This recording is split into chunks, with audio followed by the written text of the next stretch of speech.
Bom dia a todos. Muito bom dia mesmo, nesse lindo dia que está fazendo aqui em São Paulo. Eu sou a Sandra Martinelli, CEO da ABA e, com grande honra, sou integrante da Confraria das Mulheres Dirigentes de Entidades.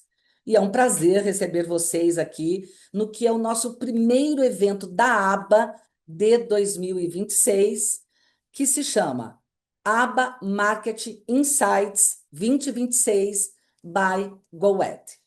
Este encontro abre um espaço e um diálogo qualificado de leitura estratégica do nosso mercado, reunindo dados, visão de futuro e, principalmente, a experiência prática das lideranças que estão à frente de grandes marcas do país. Entramos em 2026 em um contexto especialmente desafiador para o marketing. Mais um ano também desafiador, sempre, né, gente? Vivemos um cenário de transformação muito acelerada, no qual decisões sobre investimento, construção de marca, inovação e geração de valor precisam ser cada vez mais orientadas por dados, consistência estratégica e impacto real nos negócios.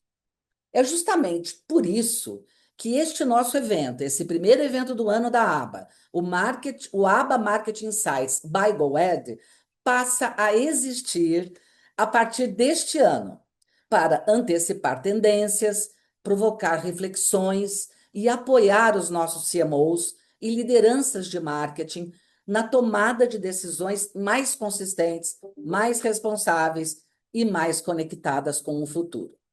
Afinal de contas, o futuro passa por aqui. Contamos com a co-curadoria e parceria do nosso querido amigo José Saad, da GoEd Media, que nos traz hoje uma leitura aprofundada sobre as áreas estratégicas e os investimentos prioritários dos CMOs, além de um painel extremamente qualificado com lideranças da aba e do mercado que vivem esses desafios no dia a dia das organizações. É trazer a teoria para a prática. Agradeço desde já ao Saad pela parceria de sempre, quase aí uma década de parceria, aos nossos painelistas convidados por compartilharem seu precioso tempo conosco e trazerem a sua visão, e a todos que estão aqui conosco nessa manhã, que puderam estar aqui com a gente. Nós convidamos vocês, nesse momento, a assistirem o nosso vídeo institucional criado pela IDTBWA. Há mais de 6 décadas, anunciamos o futuro que queremos, mais sustentável e consciente no consumo, mais ético e transparente nos negócios, um futuro criativo e transformador, onde nos antecipamos aos dilemas do mundo e juntos trabalhamos para solucioná-los.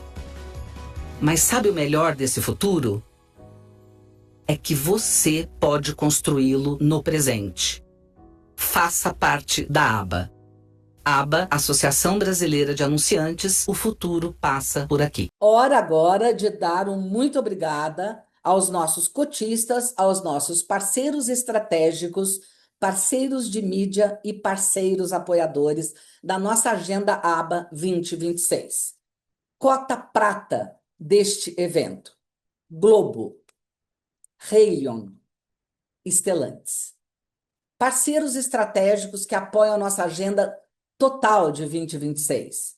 Artplan, Diageo, Flix Media, FSB Comunicação, Globo, Google, Haleon, Cantar e Bop Media, Record, Stellantis, UOL.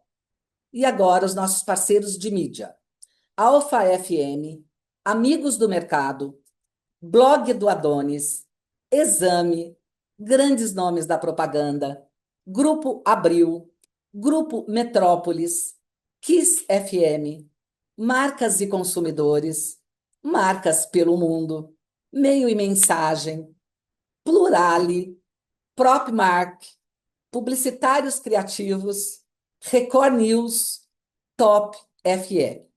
e os nossos parceiros apoiadores.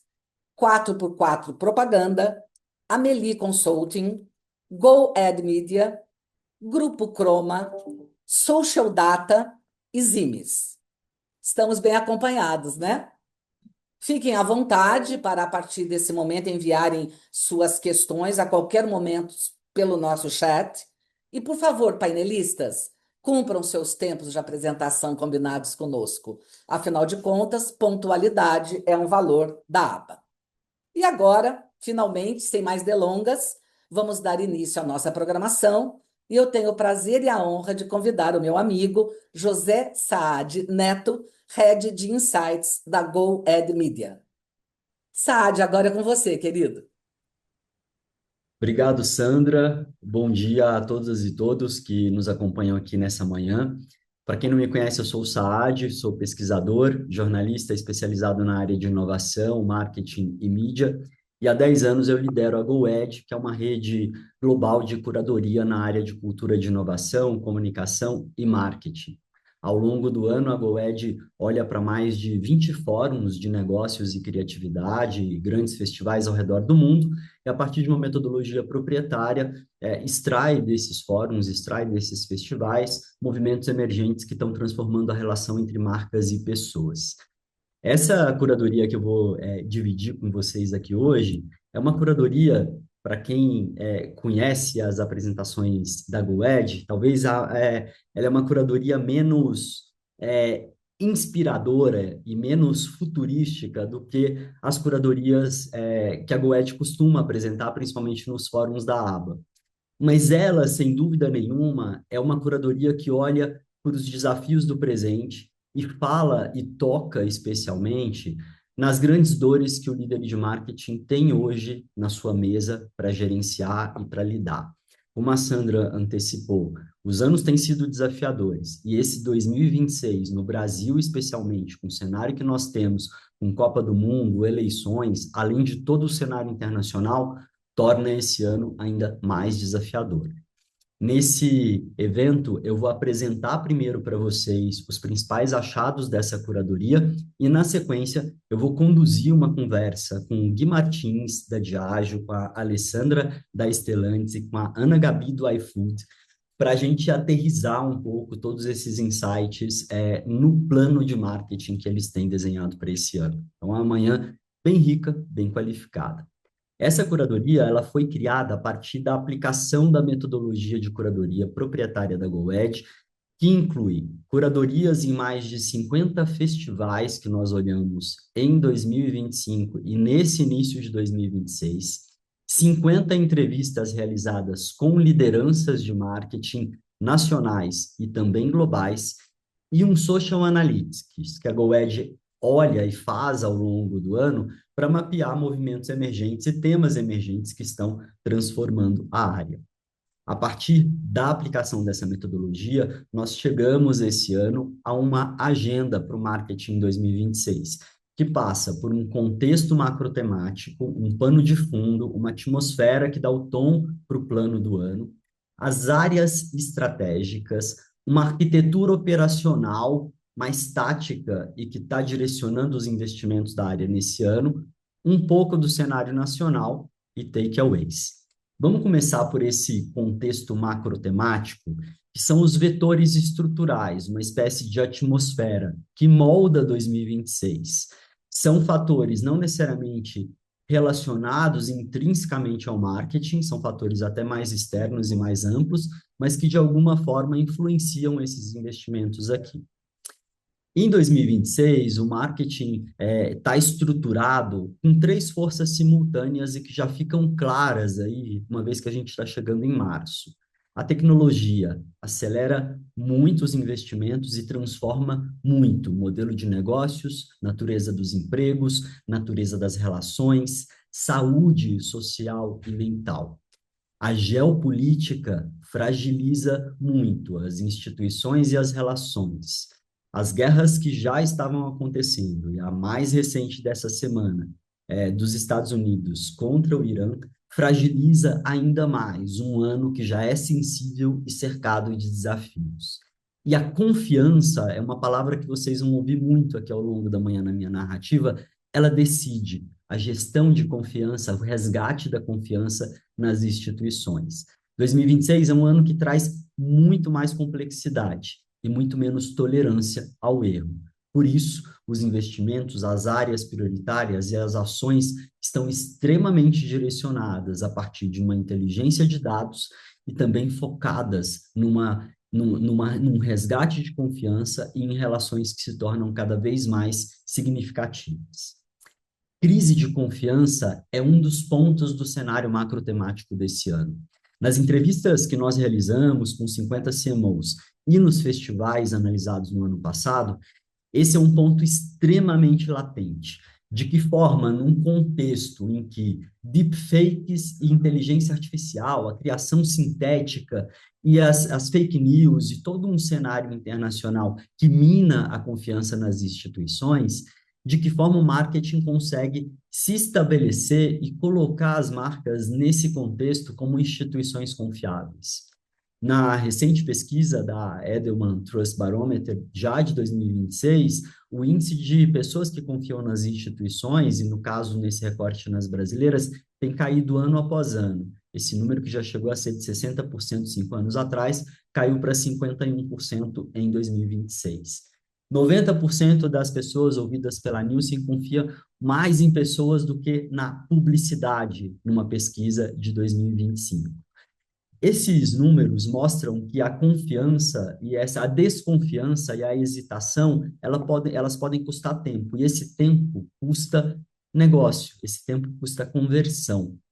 Resgatar essa confiança é uma das prioridades colocadas pelos CMOs, pelas lideranças nas entrevistas realizadas pela GoEd, mas também é uma urgência social e global, uma vez que a confiança, ela define a qualidade das relações, e essa confiança, nesse momento, está muito fragilizada. Para a gente materializar um pouco de que forma marcas globais estão lidando com esses temas, eu vou dividir também alguns cases. E esse primeiro case é de uma varejista, da maior varejista de eletrodomésticos da França, a Dart, que vinha passando por uma série de crises de reputação e optou por montar uma rede viva, colaborativa, co-criativa de pessoas que falam sobre os seus produtos para tentar gerenciar essa crise de reputação e estabelecer uma relação mais genuína e mais transparente com as pessoas. É uma das ações, uma das iniciativas de marketing que vão no sentido de estabelecer relações de confiança mais genuínas e mais transparentes. Pessoal, no teste que nós fizemos aqui dos vídeos, esse foi o único vídeo da apresentação que apresentou um delay, um problema no áudio. Então, eu já peço desculpas antecipadamente, ele tem legenda, então é possível compreender toda a narrativa por meio da legenda.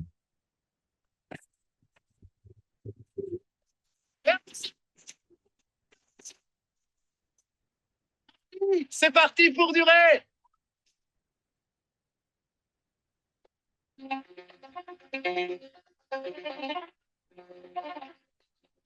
Tout le monde a pris conscience qu'on y va dans l'armure. On est en train d'épuiser les ressources de la planète. Si vous avez besoin d'un produit tous les jours, l'obligation d'un commerce en commun, c'est de le rendre viable et durable le plus longtemps possible.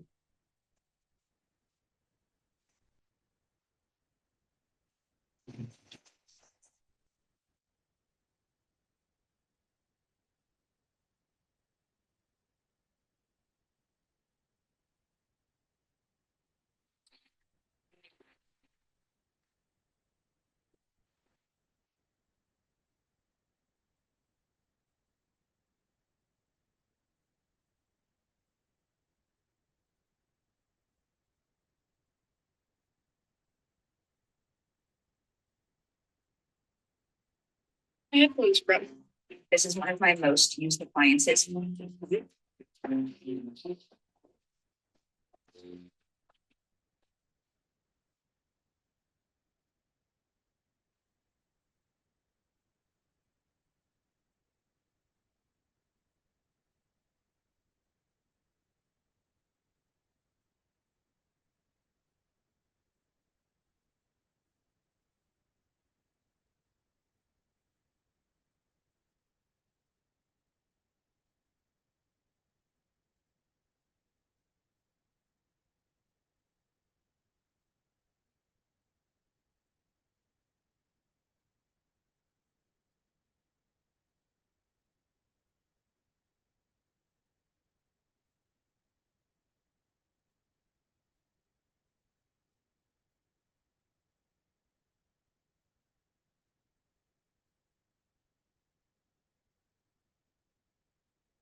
Esse projeto da Darty, e nesse capítulo da crise de confiança, é importante observar um dos grandes aprendizados. As marcas que estão lidando de forma mais competente com esse cenário, elas entendem que a comunicação precisa ser cada vez mais horizontal e precisa fazer parte de uma conversa de comunidades que já existe.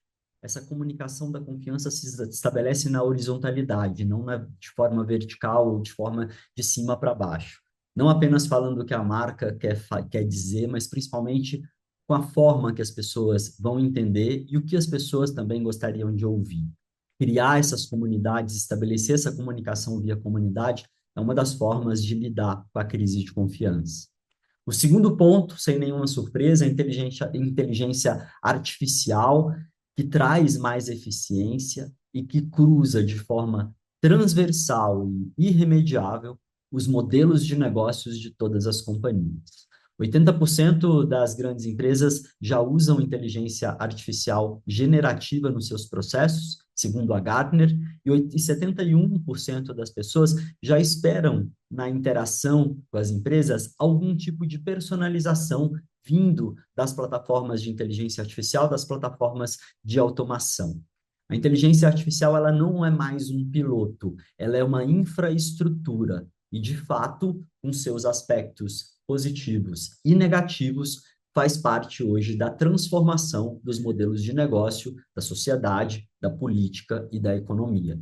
Para a gente aterrizar um pouco de que forma essa IA faz parte da infraestrutura de uma empresa, eu divido com vocês o case Delta Concierge.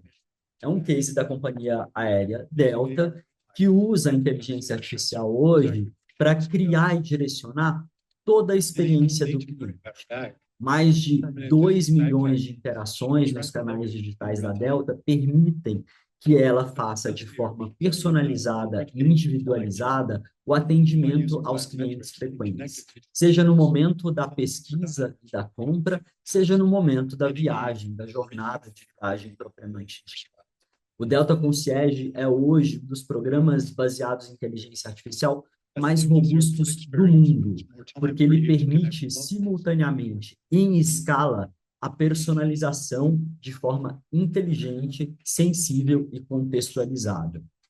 Vale entender que essa inteligência artificial como infraestrutura, ela é uma vantagem competitiva ainda, porque em algum momento ela vai ser, sem nenhuma dúvida, mandatória, uma vez que as plataformas são cada vez mais utilizadas, mais acessíveis e a personalização em escala é uma demanda, sem dúvida, do consumidor. O terceiro aspecto do contexto macrotemático é a cultura como um ativo de competitividade. A inteligência cultural, a vibrância cultural, pautando a comunicação das marcas mais do que nunca. Num contexto em que a gente tem uma crise de confiança, uma automação escalando experiência, a cultura é o pilar aqui mais emotivo e mais significativo para as marcas se diferenciarem uma da outra. No momento em que a personalização escala experiências de forma pasteurizada, é a cultura e a inteligência cultural e a capacidade que as marcas têm de refletir esses aspectos culturais na sua comunicação estabelece uma comunicação de fato significativa entre marcas e pessoas.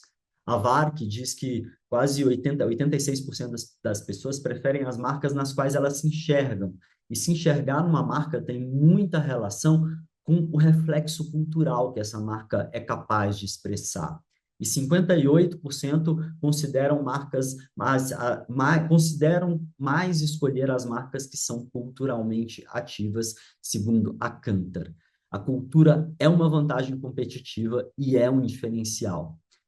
Falar em inteligência cultural e leitura cultural tem muitas camadas, isso é muito abrangente. E algumas marcas fazem isso de forma constante, entendendo contextos regionais, crenças, hábitos e movimentos de cultura que, de fato, impactam uma sociedade. Num país continental como o Brasil, isso é muito forte e muito potente. E camadas culturais distintas direcionam a comunicação e os negócios em diferentes partes do país. Um exemplo que ajuda a gente a materializar isso de forma muito competente vem da Coca-Cola, que apostou exatamente na camada cultural para estabelecer uma comunicação significativa no México, um país potente culturalmente e que exige, de certa forma, das marcas essa adaptação para que elas contextualmente se conectem aos seus consumidores. Vamos ao case. No matter where you look in Mexico, you see Coca-Cola. It's here, but most of all, up there, being the roof of thousands of small businesses that represent 48% of our sales, which makes them anything but small to us. Con la Coca-Cola tenemos 48 años trabajando. Ya llevamos aquí 20 años, 38 años vendiendo. But did you notice? You've seen Coca-Cola red everywhere, even when it's not.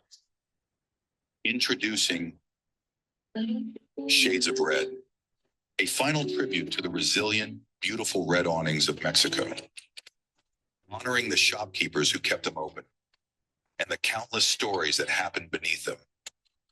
First dates, last rounds, sunny days, wild storms, all of it captured in farewell film. Es la última vez que subes, pero cuando llegue el lunes te bajaremos de nuevo. And as Coca-Cola began renewing at no cost 12,700 awnings across the country, we saw the opportunity to turn them into our biggest outdoor campaign ever, using the old ones as the perfect canvas. Literally. Their fabric became bus shelters,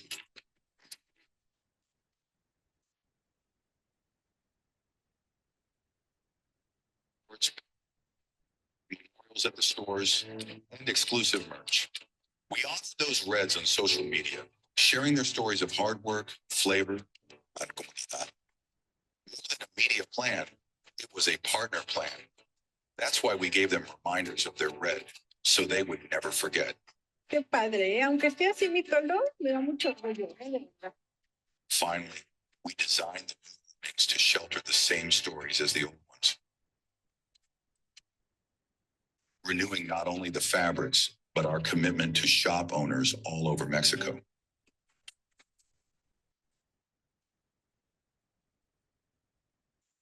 No, muchas gracias. Projeto que reflete e se conecta por meio da cultura, assim como outros tantos que nós vimos aí ao longo dos últimos anos. A publicidade, ela sempre foi, historicamente, muito conectada à cultura, inclusive moldando cultura de consumo e cultura de massa. Desde o início, principalmente das comunidades digitais, essa lógica se inverte um pouco, não só com a publicidade ou os meios pautando, mas principalmente com as comunidades alimentando a publicidade e os meios para a construção de projetos que façam sentido e sejam significativos para as pessoas.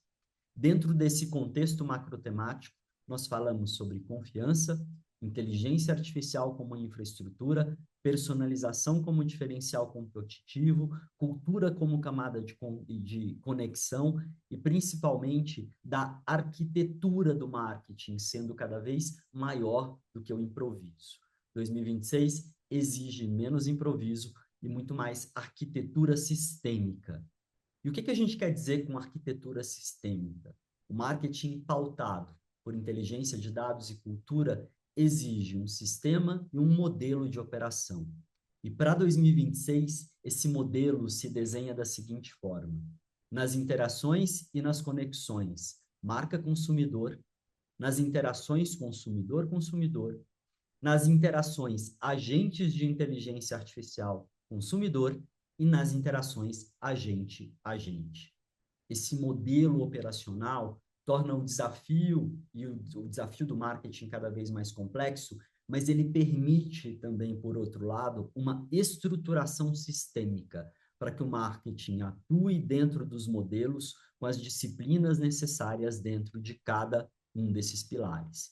No modelo marca-consumidor, o mais tradicional e mais clássico, a pergunta-chave que deve direcionar as lideranças é como eu elevo o papel da marca na vida das pessoas. Aqui as capacidades centrais são as campanhas ditas tradicionais de publicidade, a personalização em escala e o alcance da mídia paga.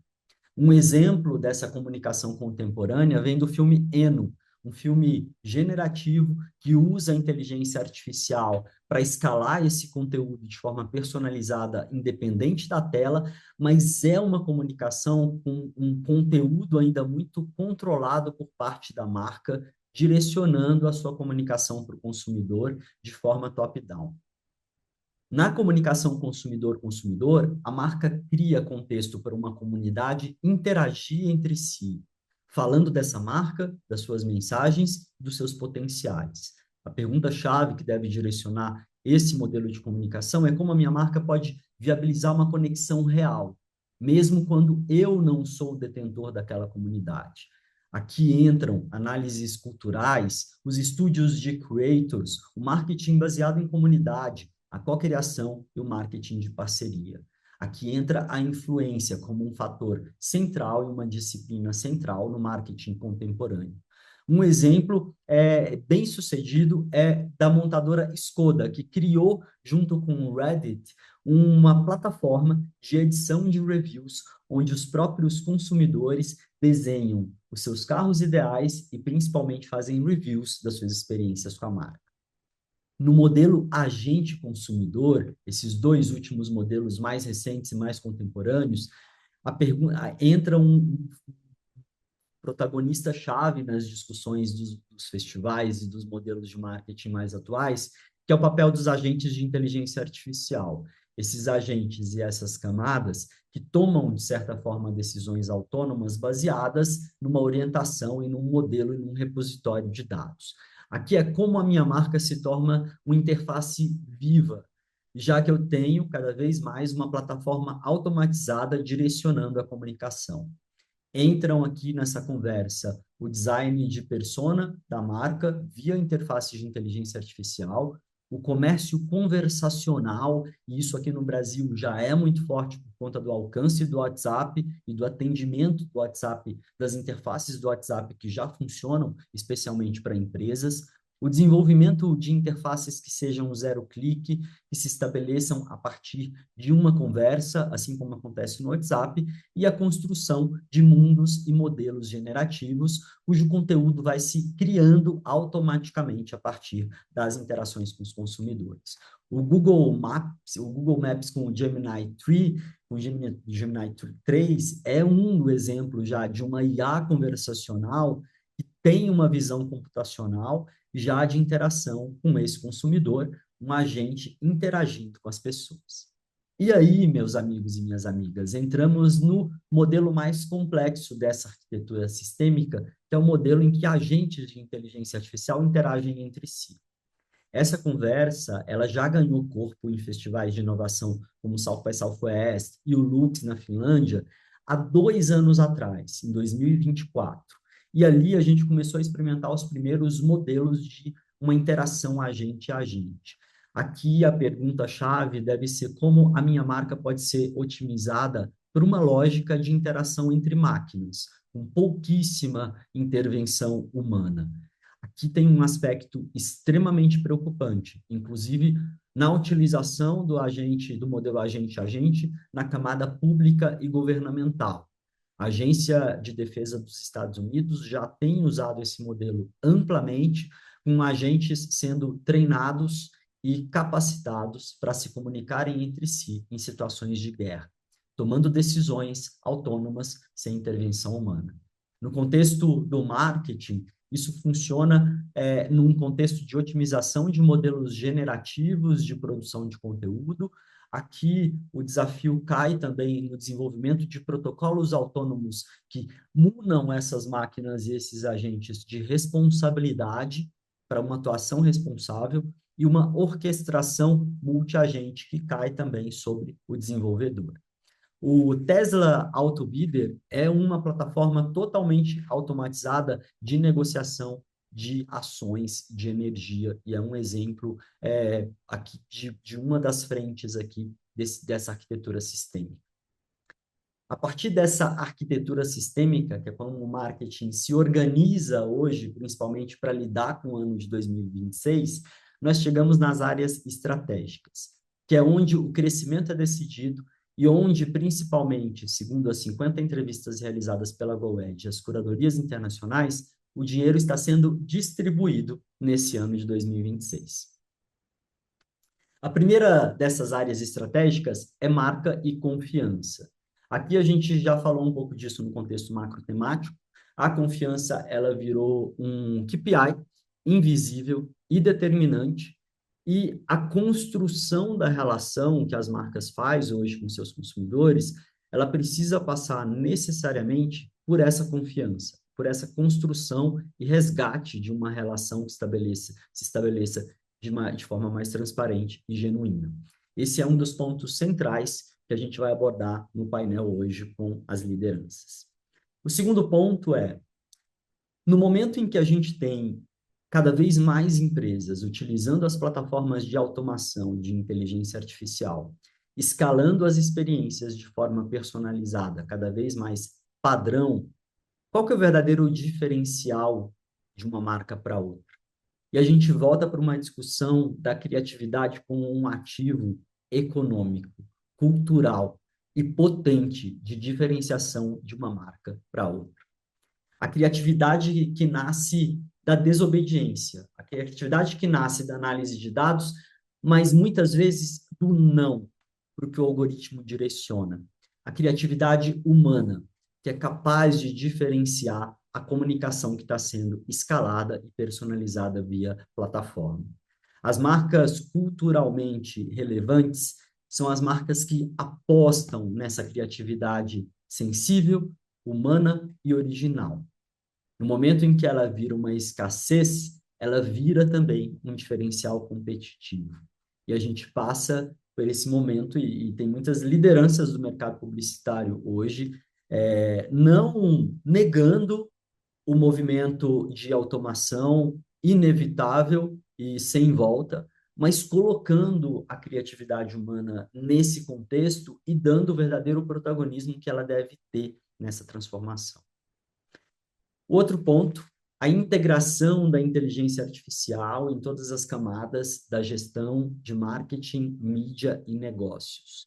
Isso traz eficiência, isso traz mais padrão, isso vira uma estratégia com a qual as lideranças precisam hoje lidar e se adaptar. 80% dos líderes globais de marketing, segundo a Gartner, já integram IA na sua tomada de decisão. Isso está muito relacionado também à inteligência de dados e personalização, sobre a qual nós já falamos ali no início da apresentação também. A personalização, ela é hoje uma experiência praticamente básica, especialmente quando se olha para canais digitais, e ela, sem dúvida nenhuma, traz aqui uma expectativa do consumidor em relação às marcas.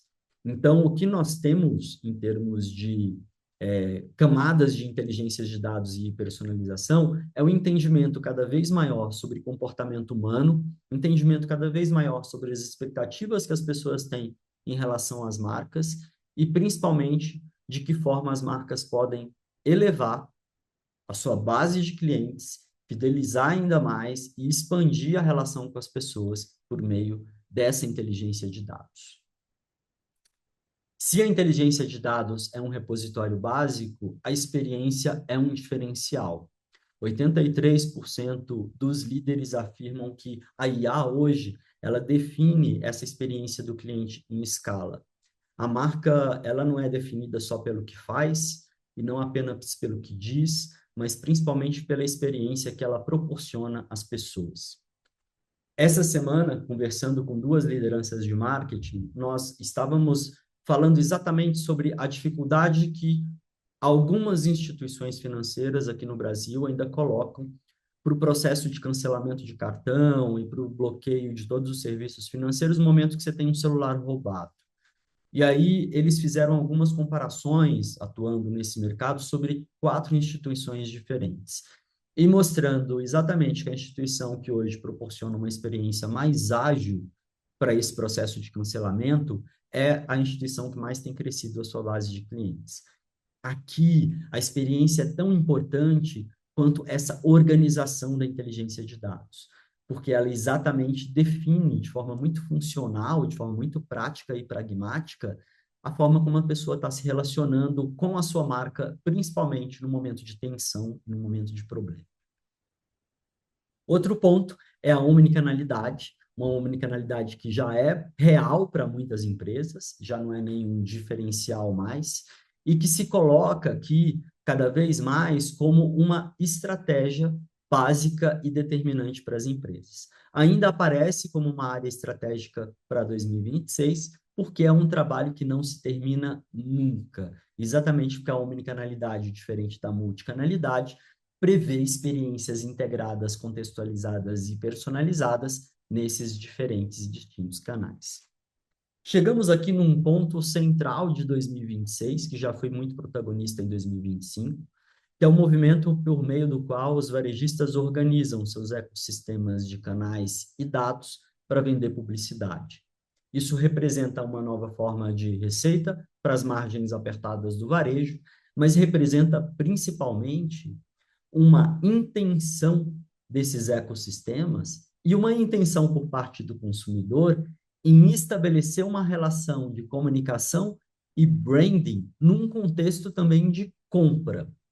A partir do momento em que esses varejistas se organizam para criar mecanismos e meios de comunicação e criatividade nessa jornada, está se criando aqui um novo meio, um novo formato de publicidade e um ecossistema poderoso no qual mídia, dados e comércio convergem no mesmo ambiente. Dois movimentos interessantes a dividir com vocês e que têm sido muito abordados nos festivais de inovação do mundo todo, especialmente de Ásia-Pacífico. As Retail Media Networks, elas estão avançando como hubs independentes do próprio varejo. E muitos varejistas já têm suas operações independentes nesse campo. E aí, para apoiar as agências de publicidade ou as áreas internas de comunicação dos anunciantes, avançam também a criação dos Retail Media Creative Labs, que são esses laboratórios criativos que mostram de que forma uma jornada de comércio também pode criar uma abordagem de criatividade, uma abordagem de comunicação. Isso mexe com o fluxo de investimentos do marketing 2026, sem dúvida nenhuma. Creator Economy é outro tema protagonista dentro das áreas prioritárias de investimento para 2026. Aqui nós temos uma potência de um mercado que cresce exponencialmente, mas junto com ele, com esse crescimento, vem também desafios nos sistemas de metrificação mais transparentes e no equilíbrio entre confiança, reputação, engajamento e buzz.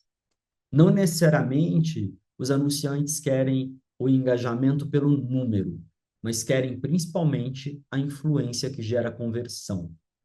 A Creator Economy é uma camada nova, contemporânea, e que tem aí nas empresas como a BR Media, que faz parte do Publicis Group, ou com a agência Suba, ou com outros tantos contextos de inovação que se organizam hoje dentro do mercado brasileiro, a profissionalização desse mercado e a profissionalização de como essa disciplina é tratada dentro do marketing. Anunciantes globais como a Unilever já declararam que direcionam boa parte do seu investimento para a influência e a criação das ferramentas de shopping pelas próprias plataformas como o TikTok aumentam ainda mais o fluxo de investimentos para esse contexto. Isso mexe com o ponteiro de marketing, isso mexe com o fluxo de investimentos cada vez mais. Tudo isso, e esse contexto que une uma criatividade humana protagonista com um contexto de acelerada transformação por inteligência artificial e personalização, deixa o marketing num contexto de eficiência radical. O CMO hoje ele precisa comprovar na empresa que cada dólar investido, ele precisa converter e ele converte. O ROI ele não é uma métrica, ele é uma condição de permanência para os investimentos se manterem ativos dentro do marketing. Por fim, não menos importante, sustentabilidade no sentido mais amplo possível da palavra.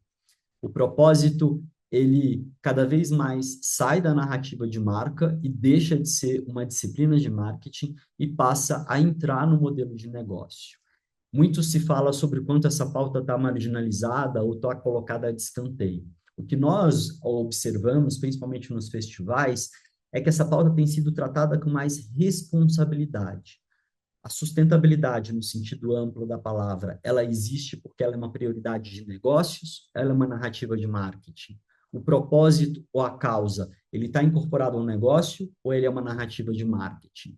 E aqui aparece como uma área prioritária para 2026, justamente porque muitas empresas estão fazendo o seu exercício de entender de que forma todos esses pilares estão ou não conectados de fato nos seus modelos de negócio, nos seus modelos de marketing. É impossível deixar a pauta da diversidade e a inclusão de forma marginal no marketing hoje, porque nós temos uma sociedade que é plural por natureza. É uma questão de negócios. Para se conectar com uma sociedade plural, é preciso ter uma equipe plural. Para se conectar com uma sociedade plural, a comunicação precisa refletir essa pluralidade. Com todos os desafios que isso traz hoje, principalmente nos campos ideológicos e políticos, ainda assim, estamos lidando, felizmente, com um mundo que é plural e que é diverso. Para finalizar esse capítulo e para a gente materializar esse aspecto da pluralidade, da sustentabilidade como um pilar de negócios, eu divido com vocês não uma campanha, mas um compromisso de negócios dessa marca da Unilever, a Dove, e que experimenta resultados financeiros positivos a partir de uma consistência de uma mensagem e de um posicionamento de negócios dessa marca. Isso traduz um pouco o quanto é importante uma inteligência de dados cada vez mais direcionando experiências, omnicanalidade e a personalização em escala, mas também o entendimento cultural da conexão e da força significativa da conexão com o que mais toca profundamente na vida das pessoas. Vamos ao case. Yeah, I think I'll try it. And I did. How did a humble soap company drive social change to become the world's biggest platform for self-esteem? Okay, let's rewind. It's 2004. A Dove study found that only 2% of women saw themselves as beautiful. Beauty had become narrow and unattainable. Enter the Campaign for Real Beauty, a fight to make beauty a source of confidence, not anxiety. I just have to hand it to the Dove people. I think it's such a bold campaign. Then Dove went on to challenge the entire beauty industry and created the world's first viral video. Inclusivity became part of the brand's DNA. The Dove Self-Esteem Project was born. Today, it's the world's largest self-esteem education provider. Dove kept challenging and expanding beauty norms. We even challenged women's own definition of beauty. I've come a long way in how I see myself.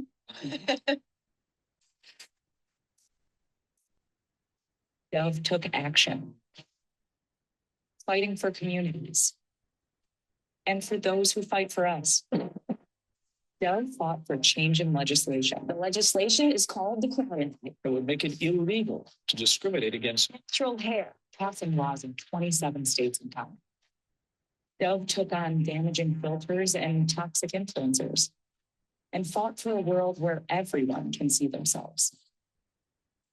Along the journey, a humble soap bar drove social change and transformed into a $7.5 billion platform, the world's most inclusive brand as voted by women in 2024, and into an unwavering ally to help our future generations find confidence in their real beauty.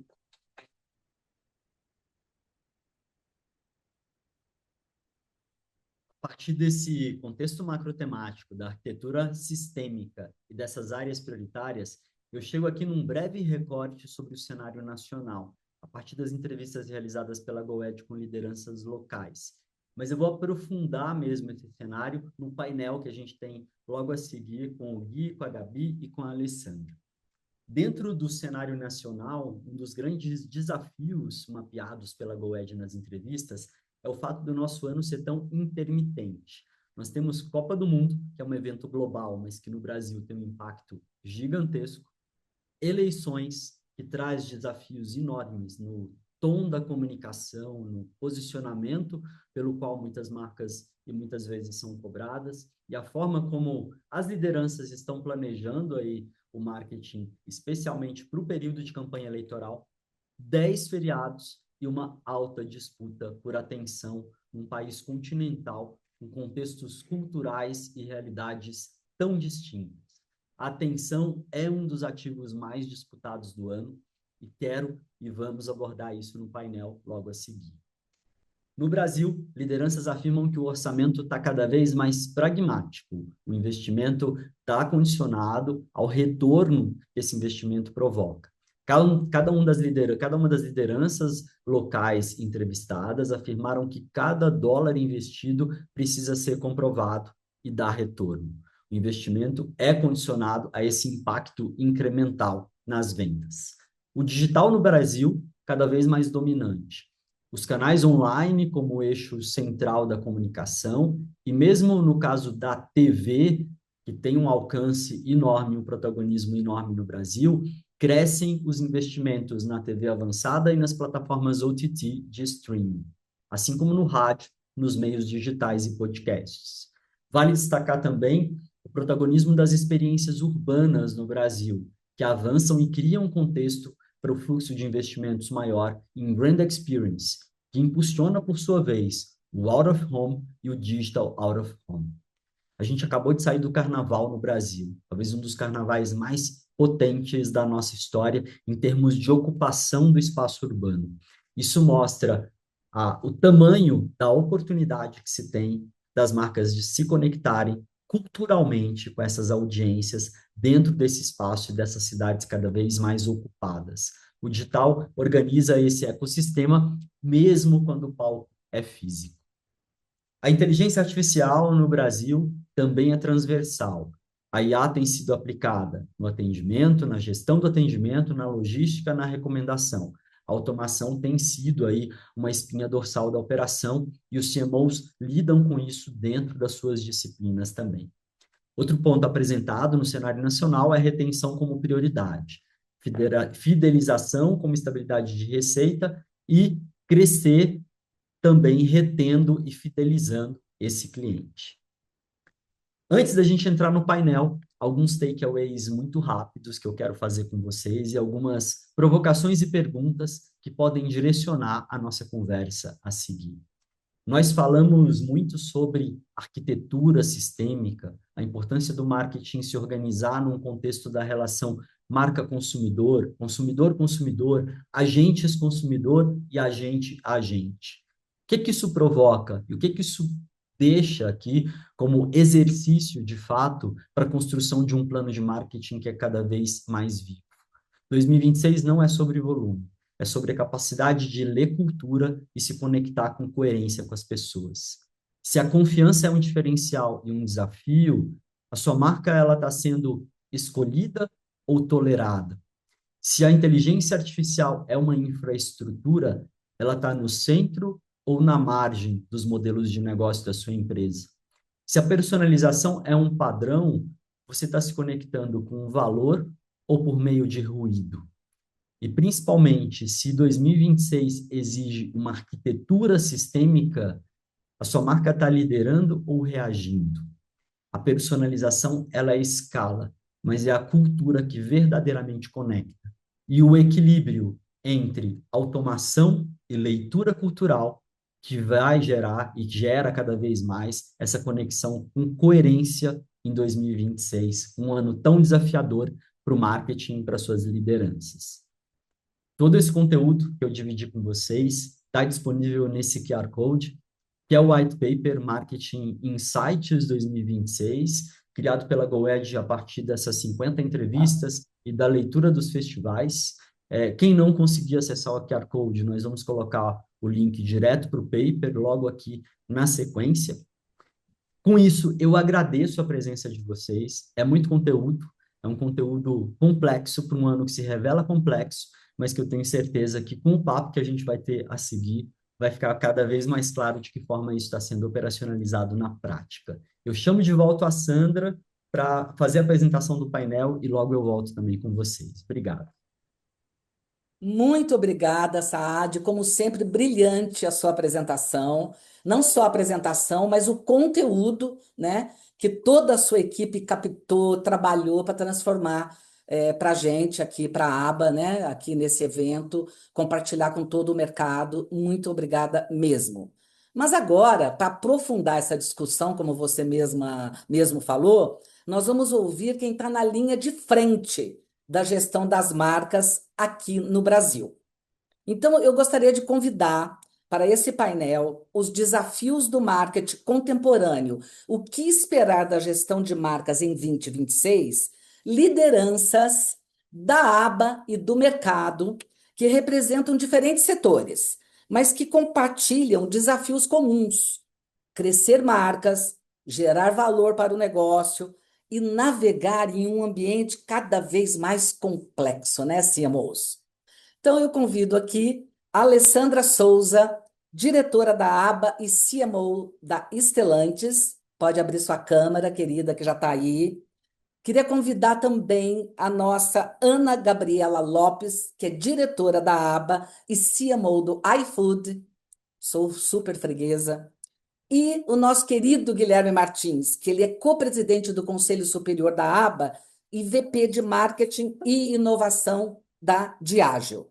Na moderação, nós vamos manter, claro, José Saad. É com você, amigo.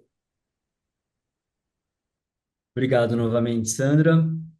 Bom dia, Gui, Ale, Gabi, prazer estar aqui com vocês nessa conversa. Inclusive, tanto a Ale da Stellantis quanto a Gabi do iFood participaram das entrevistas aqui do Marketing Insights 2026. E eu gostaria de começar essa conversa sabendo de cada um de vocês desse ano que já está em andamento, né? Aí, aliás, muita coisa já aconteceu em 2026.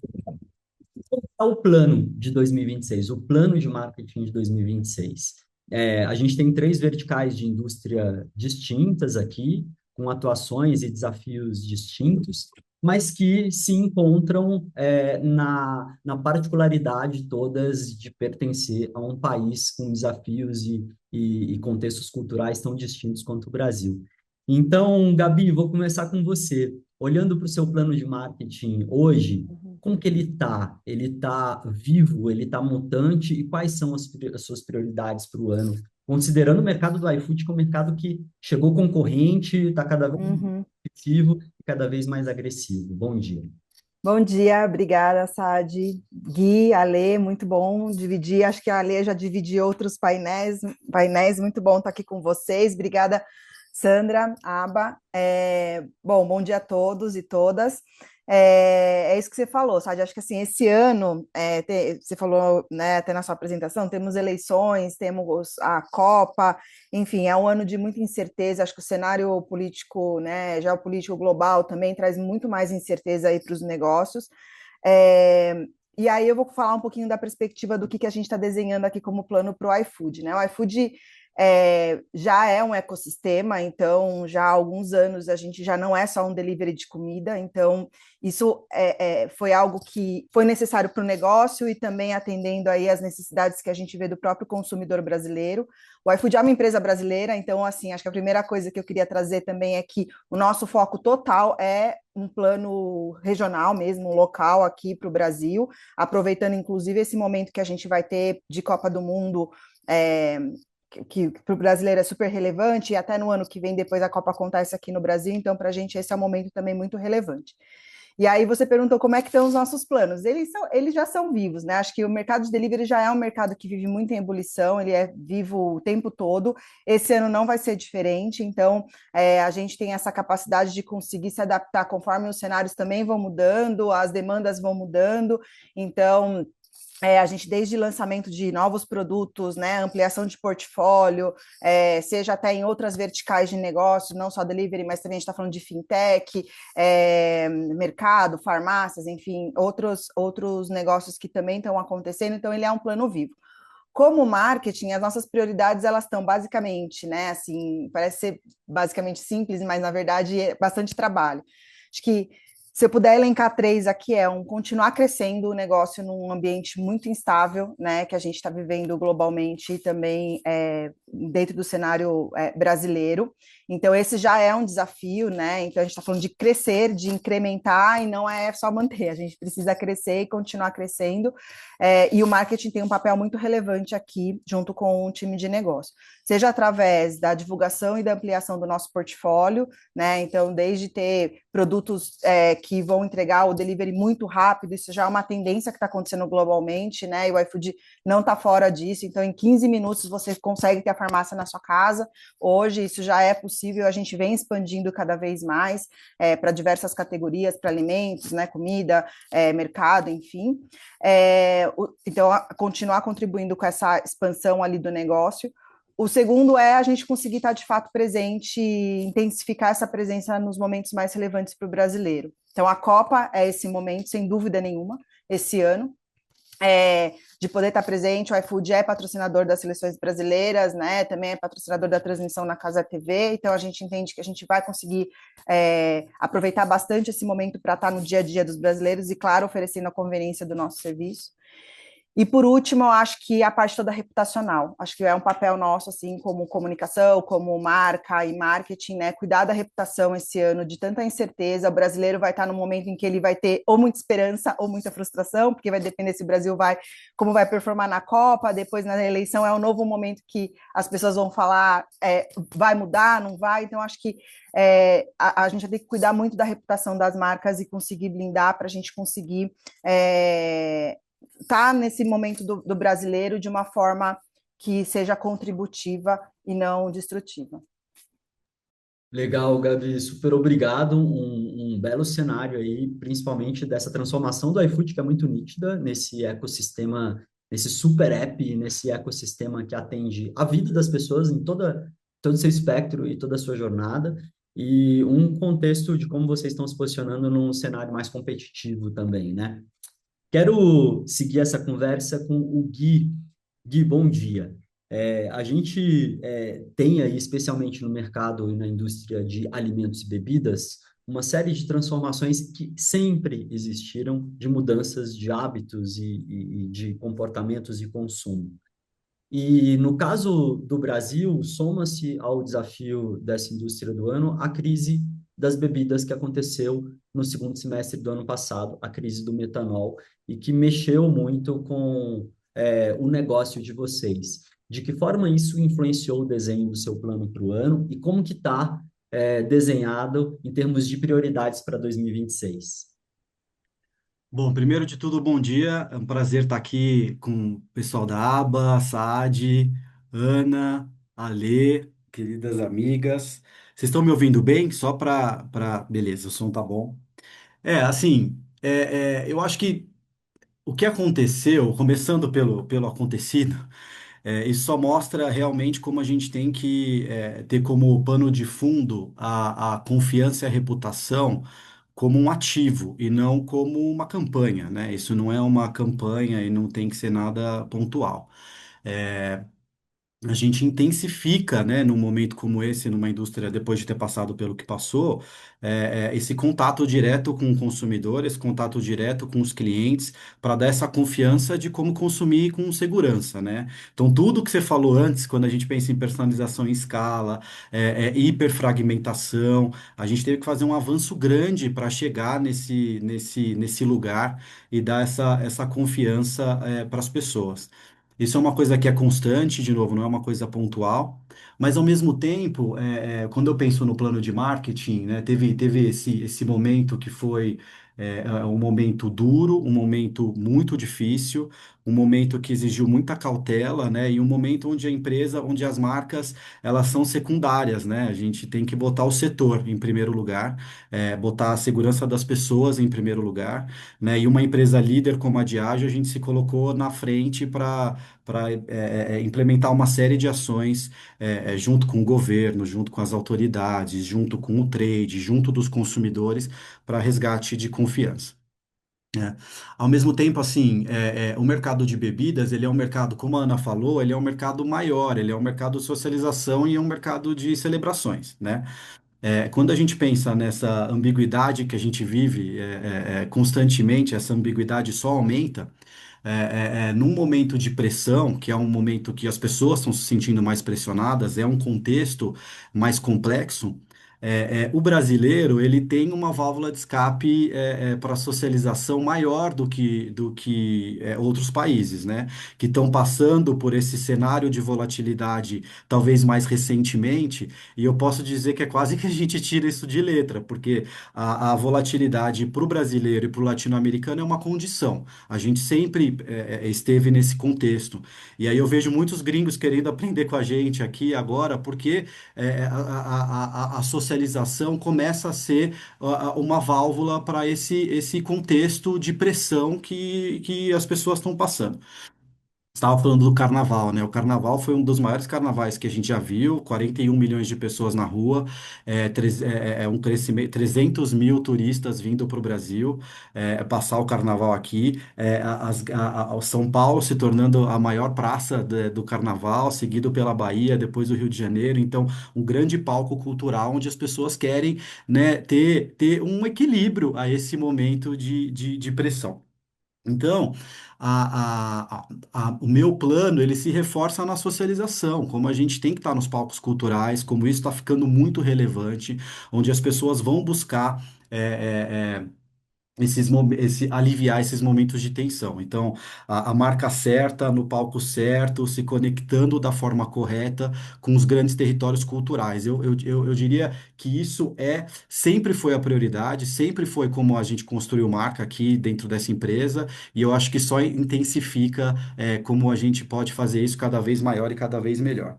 Eu acho que o segundo ponto é eficiência com ousadia. Esse é o ano da eficiência, mas ao mesmo tempo eu costumo falar que precisa ter aqueles 20, 30% de que a gente sente pelo arrepio da pele, né? Pelo frio na barriga. Então a gente vai continuar fazendo dessa forma, mas trazendo cada vez o dado para um lugar que a gente consiga ter um ponto de vista para entender quais ondas que estão passando ali, quais que a gente quer surfar e quais a gente não quer surfar. Qual que a gente vai remar um pouco contra mesmo e que a gente vai ter um ponto de vista diferente olhando para os hábitos e como as pessoas estão se relacionando a isso. E o último ponto, pensando em futuro, como você falou, a mudança do comportamento, ela é muito presente, né?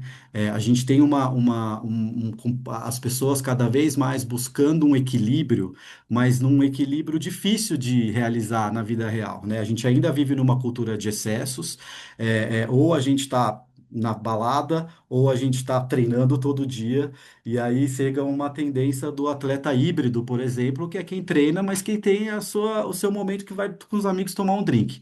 Então, esse momento de parar no meio é o que a gente acredita que é o melhor. E aí, quando a gente pensa na indústria de bebida, a gente vem trabalhando esse conceito de moderação, que a gente vai até mudar um pouco isso, vai falar de consumo com intenção, porque moderação é um pouco restritivo e intenção você fala sobre escolha, né? E eu acho que as pessoas estão escolhendo cada vez mais e cada vez mais sendo intencionais nas suas escolhas. Só que é importante a gente separar ruído de sinal. É muito difícil hoje para o CMO, com tanto de barulho, você separar o que é barulho mesmo e o que é sinal de tendência que você quer fomentar. Então, pensando nessa parte de comportamento e pensando de futuro, uma das grandes prioridades vai ser um avanço mais intencional nessa agenda de moderação, vai ser dar mais ferramentas para o consumidor tomar as escolhas que ele quer tomar, sabendo que o mais importante para a gente é que ele socialize. Se a bebida vai fazer parte ou não, isso tá na escolha das pessoas e elas vão escolher como beber, se querem beber e o que elas querem beber. Mas a gente quer que elas estejam na rua. Então é um pouco das três coisas que a gente vai seguir fazendo. Perfeito, Gui. Acho que passou por não só por como vocês gerenciaram a crise, mas pela força dos territórios culturais, a eficiência com ousadia. Na minha apresentação falei muito do protagonismo da criatividade que nasce do não, e o não é exatamente essa ousadia de eventualmente ir contra o ruído e olhar exatamente para o sinal. Acho que você amarrou tudo de forma perfeita aqui. Seguindo nossa conversa agora, eu queria chamar a Alê para a tela exatamente para falar também sobre uma vertical da indústria que passa por uma transformação muito profunda, não só na relação que as pessoas têm com o veículo e o carro, mas também no carro no contexto de cidades que se transformam. Ale, dentro desses desafios todos, de que forma o seu plano de marketing está estruturado para 2026? Bom dia. Bom dia, tudo bem? Oi, Gui, oi, Ana. Prazer dividir esse painel com vocês. Sadi, obrigada pela palavra. Assim, a indústria automotiva, ela vem sofrendo ao longo dos anos muitas transformações, né? Eu acho que a questão energética, a questão da mobilidade, óbvio que ela é mais latente, mas tem uma coisa que é portfólio, né? Hoje o brasileiro ele tem uma infinidade de opções dentro do setor, coisa que a gente não via há algum tempo atrás. Há 5 anos atrás, se você olha o mercado, por exemplo, de SUVs, você tinha 4 para escolher, hoje você tem mais de 20, daqui a pouco talvez você vai ter mais de 40.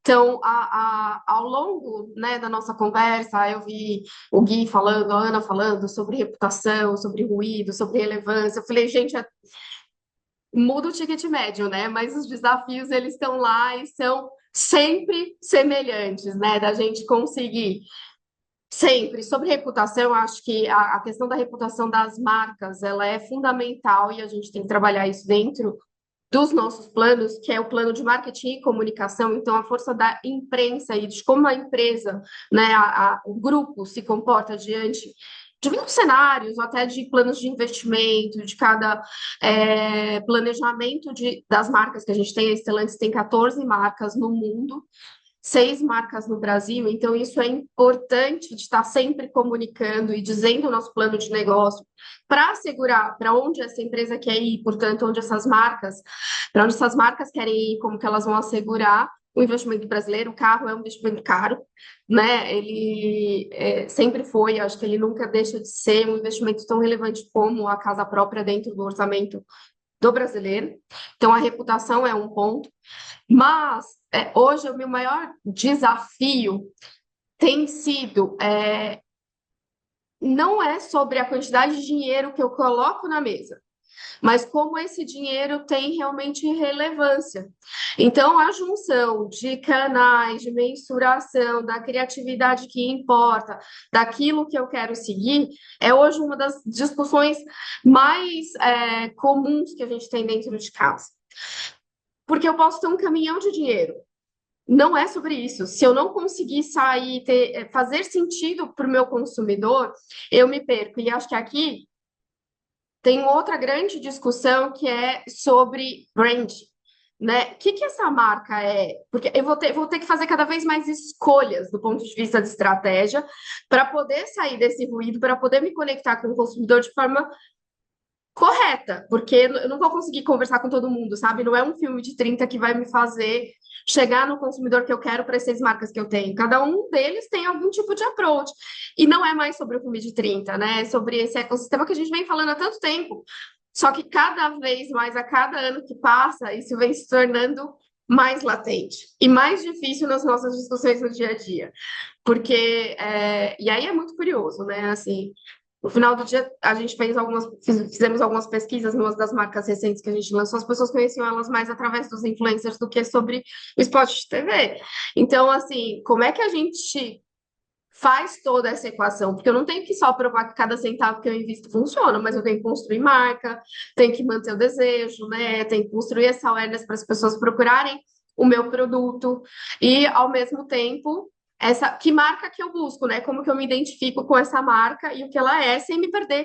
Porque como a concorrência ela é tão latente, tão pulsante e diversa, às vezes a gente quer ir para todos os lugares ao mesmo tempo, e agora ele não vai conversar com o consumidor e vai se perder, e aí você acaba perdendo market share. O desafio da Stellantis hoje, que é líder de mercado, né? Com 29% do mercado, 30% do mercado, a gente oscila entre os 29% e 30%. É muito sobre como manter essa liderança de forma saudável, né, do ponto de vista de negócio. Perfeito, Ale, porque é sustentabilidade no sentido amplo do modelo de negócio mesmo, né? E vocês têm o lastro e a experiência com o mercado que mesmo com a chegada de vários competidores aí agressivos, tem uma vantagem do conhecimento do mercado, mas também tem o exercício de voltar para esse modelo para se reconhecer de novo, né? Muito legal. Exato, e não se perder no ruído, né? Acho que o Gui falou muito sobre isso, né? Sobre ruído e sinal, que também vai sobre ruído e sinal do consumidor em relação à escolha de marcas, né? Sobre o que realmente importa. E não entrar numa guerra de preço, né? Acho que hoje no meu planejamento de marketing a gente passa muito sobre esses. São 4 pilares, né? Porque assim eu penso muito no negócio como um todo. Depois a gente realmente vai sobre a questão da criatividade combinada com performance, né? Com canais. E olhando para posicionamento de marca como lastro para escolher tanto esses canais como essa estratégia de comunicação. E, por fim, toda a mensuração que vem junto, né, para justificar o orçamento que cada ano que passa é mais difícil. Perfeito. O Gui trouxe esse ponto do ruído versus sinal, e que é sensacional, porque ele pauta muito da nossa conversa aqui, e eu queria puxar exatamente esse ponto para a minha próxima pergunta para vocês. A GoEd é uma empresa de curadoria, então um dos nossos esforços constantes é exatamente separar o ruído do sinal. E muitas vezes é fácil a gente se perder no ruído, porque o ruído causa ansiedade, o ruído faz parecer que o jardim do outro é muito melhor ou mais frequentado do que o nosso, e muitas vezes nos faz perder aqui exatamente do verdadeiro foco.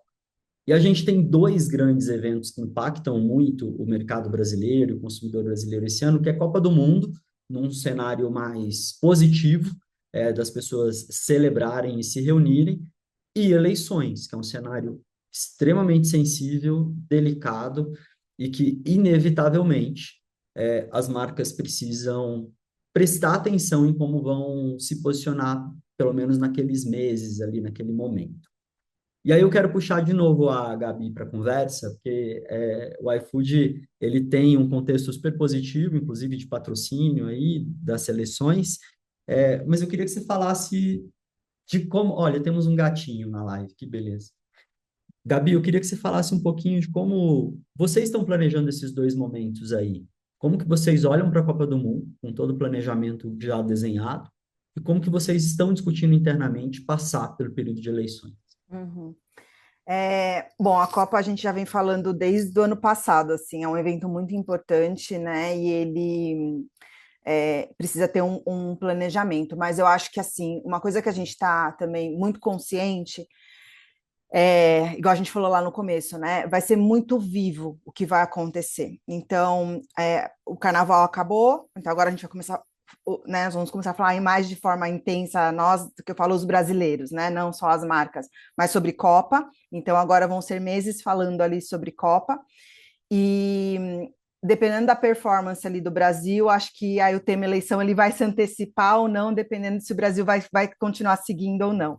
Então a gente já está preparado para isso, porque acho que é isso, vai ser um momento de muita euforia, de muita esperança, né? Todo mundo celebrando, as pessoas se reunindo, mas conforme a performance do Brasil for acontecendo, as pessoas os outros temas, né, relacionados à eleição vão se antecipar ou não, e a gente já está bem preparado para esse cenário.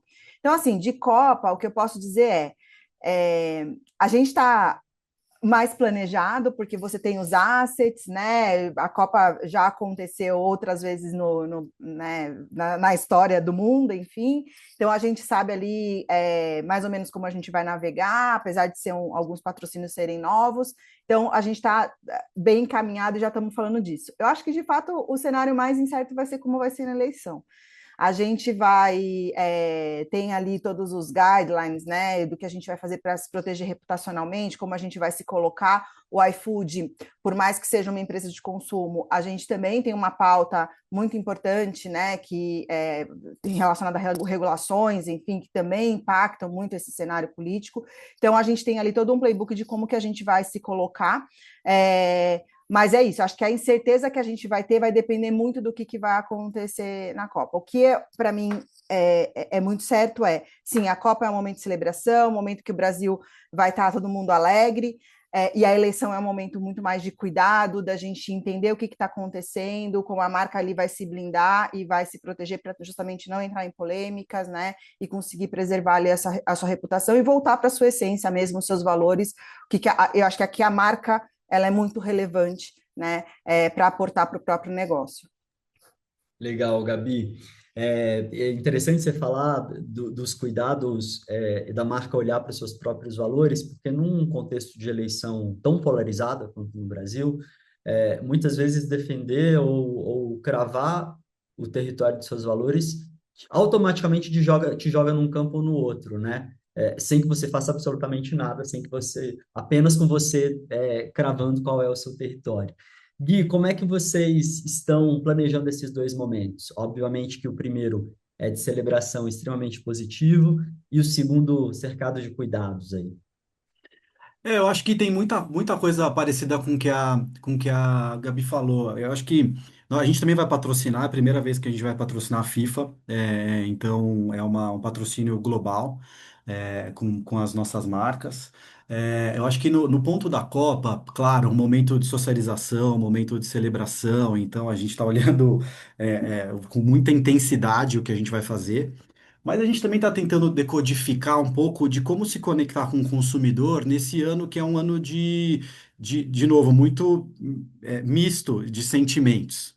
Né? Então, por exemplo, a gente tem uma marca como Smirnoff, que é uma marca que historicamente usou o humor para se conectar com as pessoas. Então, a gente vai duplicar ali o humor. Que dependendo do que aconteça, né, como a gente brinca com os países, como que a gente brinca com o próprio Brasil e como que a gente traz o humor por centro da conversa para a gente conseguir se destacar nesse momento de tanta marca ativando.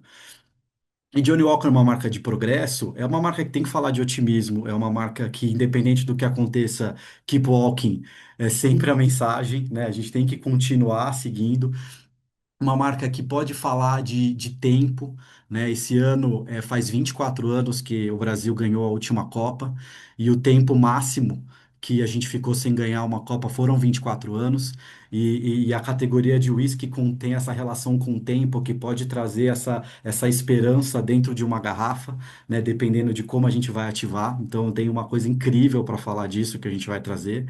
Então, nós vamos trazer uma profundidade mesmo em como se conectar com o consumidor. Não é um patrocínio por um patrocínio, mas é uma narrativa muito adaptado aquele sentimento que a gente sabe que o consumidor vai ter nesse momento.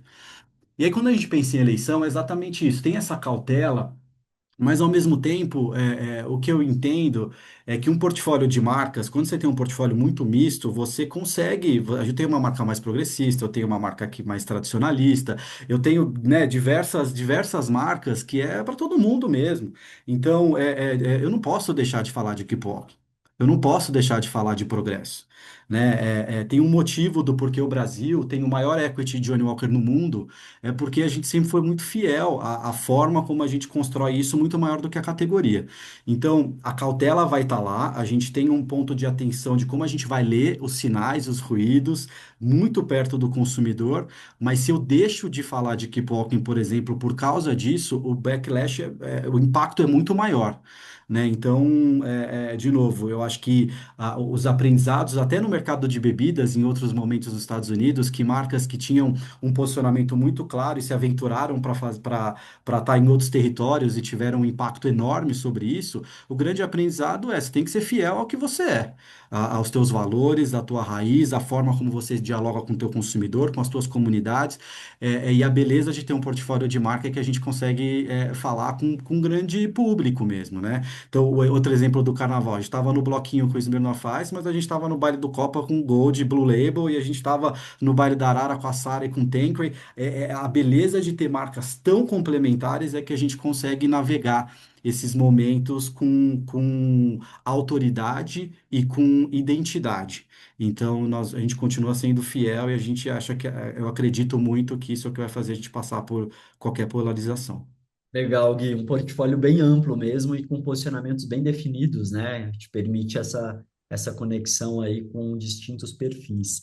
Ale, no seu caso, quais cuidados aí operacionais, criativos, reputacionais são considerados nesse calendário do ano? Nossa, tantos. É uma lista infinita. A gente já começou desde o ano passado, inclusive, trabalhando sobre isso, né? Qual vai ser a postura, né, do grupo, em primeiro lugar, e das marcas, né? Mas uma coisa é certa, Quando a gente fala sobre a compra do carro, a gente está trabalhando muito sobre mente e coração, né? Mente no sentido de que tem um custo, pesa bastante no orçamento, às vezes chega a pesar 30%, 40% do orçamento do consumidor. Então, tem uma questão de será que eu vou conseguir pagar? Como que eu vou conseguir conduzir, né? Quando a gente pensa no contexto de eleições, como é que eu vou trazer para o consumidor, não importa o que aconteça, tá tudo bem, estamos juntos, a gente tem um plano, isso aqui é algo que é para você. E coração tem a ver com essa questão de sonho, né? Representatividade, sobre é, eu realmente consegui ter aquilo que eu preciso. Também tem uma questão de qualidade de vida, de ir e vir, né? Não passar 3 horas trocando em vários meios de transporte e sentir que eu estou avançando na vida, né? Então, para a gente, seja no momento, a gente não patrocina, né? A gente não está patrocinando nada da Copa, mas a gente tem o patrocínio do futebol, do Brasileirão, a gente tem o patrocínio do Casé. E a gente não tem nada relativo às eleições, essa é a nossa postura, né, neste lugar, mas a gente se preocupa com o consumidor e como eu vou conseguir conversar com ele, tanto no momento da Copa, quanto no momento das eleições, de acordo com o que está passando por ele, né? Qual que é o momento deste consumidor e como eu, como marca e como valor de marca, posso conversar com ele. Então, a questão da narrativa é importante, mas é uma narrativa baseada no que você, no corpo e mente, que eu costumo brincar, né? Então, no coração e na mente. Então, a gente tem discutido um pouco desses diálogos, conversas sobre influenciadores, sobre creators, como é que a gente não. Porque é muito difícil não entrar, como você bem colocou, em alguma conversa, porque as marcas têm posicionamentos, as marcas defendem valores, e elas têm que seguir defendendo esses valores. Não tem que mudar, não é sobre defender os seus valores. Uma coisa é você se politizar em relação a um partido X ou Y, Z ou H, né? Acho que é isso que a gente tem tentado, conversado muito com as agências para trabalhar, já estamos trabalhando sobre isso, que está logo aí, né, amanhã. Mas com esse olho, assim, como é que eu mantenho o sonho da pessoa conquistar uma coisa que é, né, muitas vezes um sonho e muda a vida da pessoa em termos de qualidade de vida, e por outro lado representa muito dinheiro dentro do seu orçamento e essa instabilidade política pode gerar incertezas que podem talvez até bloquear a capacidade dela de comprar o carro. Então, a gente está trabalhando formas e meios de financiamento, processos, para que ela siga tendo certeza de que ela pode comprar com a gente. Tem um lastro muito grande de uma empresa segura, com mais de 50 anos de Brasil, que estamos juntos, né? Com métodos. Então, acho que são sobre esse. De novo, eu trago muito a visão de negócio, porque acho que foi uma coisa que você falou bem no começo, para mim nunca foi diferente. Acho que no marketing a gente tem a visão de negócio, né? Então, assim, é um consumidor comprando um carro e parte da nossa conversa da geração do desejo é dar para ele a segurança de que o negócio vai funcionar para ele também e para a gente. Mas é difícil, assim, acho que a gente não pode romantizar esse momento, né, gente? Vamos lá. Entre nós, estamos aqui, vai ser difícil pra caramba para as marcas, sabe? Assim, a gente não sabe o que vai acontecer. No fim, você pode colocar uma campanha que você achava super neutra no ar e, de repente, ela virar um tema que você nem, né? Voltando para o momento que foi da Fiat há 10 anos, 15 anos atrás, vai para a rua. Tinha nada a ver com vai para a rua, virou um tema político. Então, acho que isso pode acontecer com nós três, né? Com a iFood, com a Diageo, com todas as suas marcas, com a Stellantis, com as 6 marcas que ela tem, mas com qualquer um de nós aqui dentro, né, dessa mesa, vai, digamos assim, dentro desse round table. Então, vamos aprender todo mundo junto. Acho que vai ser um pouco isso. Bom, a gente viu isso com a Havaianas, né? Exato. Muito recentemente, enfim. Eu vou Posso só fazer um redistribuir. comentário em relação a isso, que eu Claro. concordo 100%.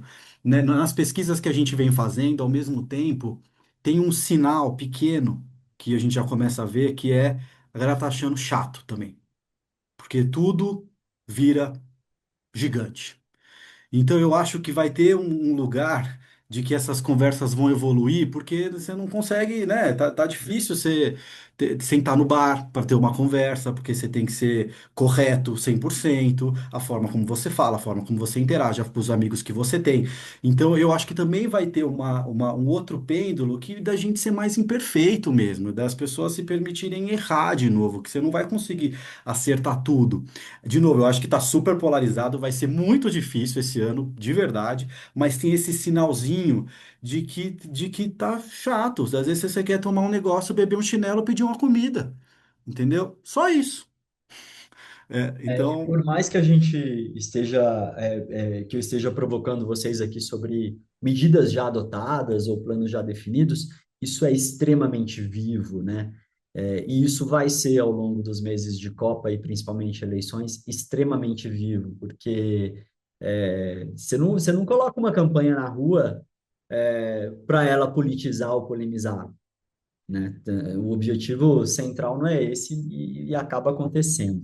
Eu Até vou. por, Oi, só para desculpa. eu complementar aqui, Sade, até porque muitas vezes nem é pela marca, né? Nem a campanha que você colocou. Muitas vezes a marca, ela começam a aparecer algumas fake news, algumas notícias sobre a marca que você fala, nossa, mas da onde veio isso, né?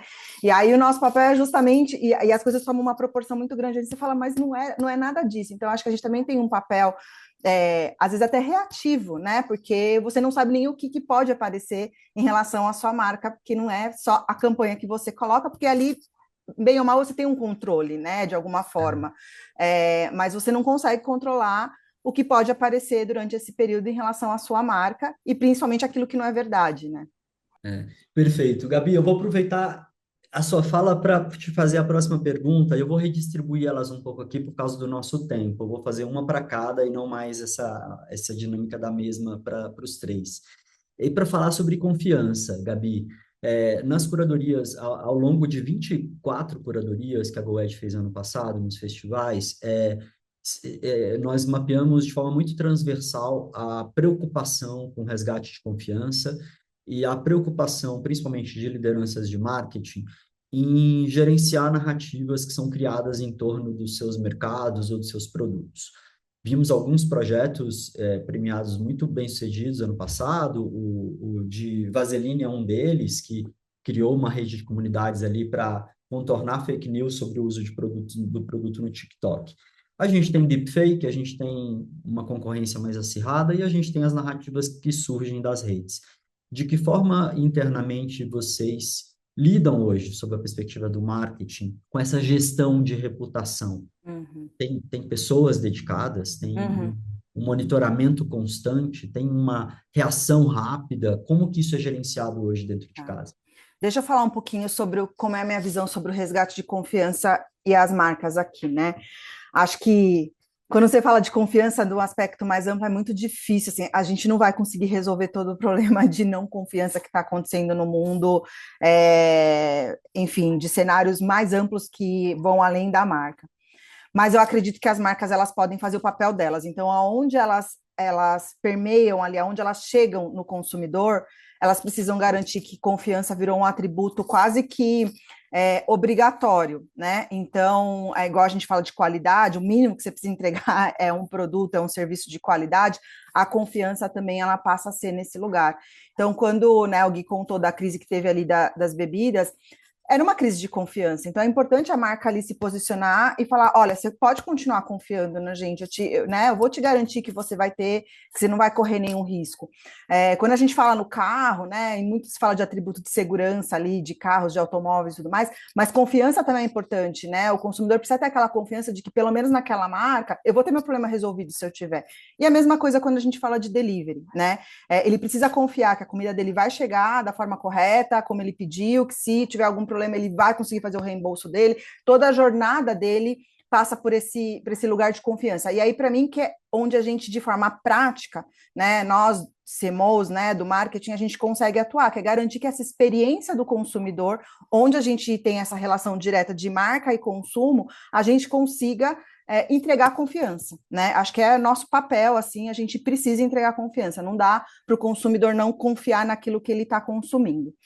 E aí você perguntou sobre estruturas, né? Como é que você se estrutura no caso de crise, quando aparecem as fake news, quando a gente entra no âmbito de confiança um pouco mais amplo. A gente tem, sim, no iFood, a gente vive quase que uma crise por dia aqui, tá?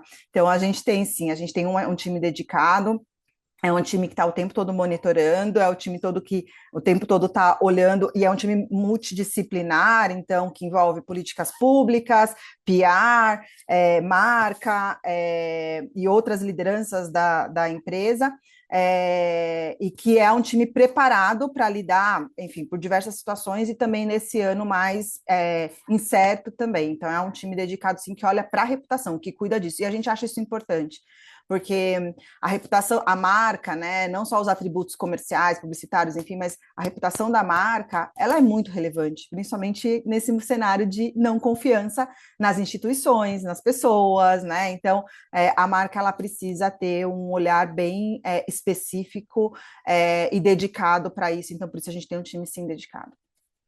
Legal, Gabi. Eu quero passar para o próximo território temático, que a gente falou muito na curadoria e na apresentação, que é o desafio que a hiperfragmentação da audiência traz hoje na definição dos fluxos de narrativa e dos fluxos de investimento.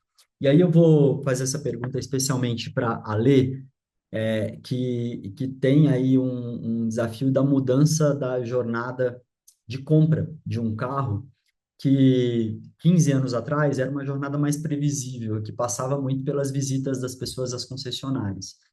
Hoje essa jornada, ela vem na esteira dessa hiperfragmentação, do momento que a gente acorda e checa o celular. Se eu vou para o transporte público, eu sou impactado pelo out of home. Se eu estou no Uber ou dirigindo meu carro, eu sou impactado pelos anúncios embarcados, sejam no Spotify, na rádio ou até mesmo na tela do celular. A TV, que tem a linear e tem a avançada. Então, existe uma hiperfragmentação dessa audiência para as nossas jornadas de vida que são hiperfragmentadas. Ale, de que forma isso impacta e se traduz nas suas estratégias de comunicação e de fluxo de investimento em mídia para que as suas marcas se conectem com esses consumidores nesse cenário de hiperfragmentação? Legal. É uma excelente pergunta. Eu não tenho uma resposta definitiva. Essa é a grande verdade, mas aquela pessoa super sincera, né? Deveria estar aqui com a resposta, não tenho. Na verdade, impacta demais. Hoje, assim, a gente, né, como empresa, desde 2018 a gente se preocupa muito sobre avaliar aquilo que funciona e o que não funciona. Então, a gente tem um modelo de performance muito estabelecido. E o que eu tenho observado nos últimos 2 anos é que o meu próprio modelo já ficou muito velho. Então, nem ele mesmo consegue entender exatamente a questão da fragmentação da audiência com perfeição e o que acontece, que funciona, o que não funciona, o que dá lift, o que não dá lift.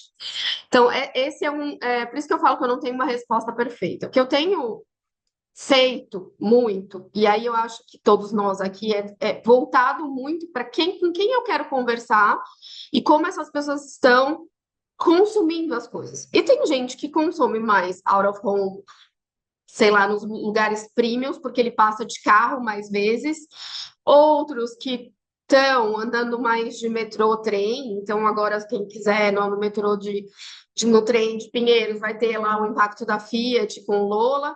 Então, hoje o que a gente está olhando é tentando encontrar esses 2 lugares onde eu tenho a informação do meu modelo de performance, que diz o que dá lift e o que não dá, e que ele voltou a ser imperfeito, ele nunca foi 100% perfeito, mas eu acho que ele voltou a ter uma margem de erro maior, porque essa hiperfragmentação, eu não estou pegando direito todas as coisas que estão acontecendo, desde o search do TikTok ao chat GPT com IA, a jornada dele nos influencers, entendeu? E nos créditos. Eu não estou pegando isso. Não necessariamente a pessoa está indo mais no meu site para que isso vire um sinal ou dentro das minhas plataformas.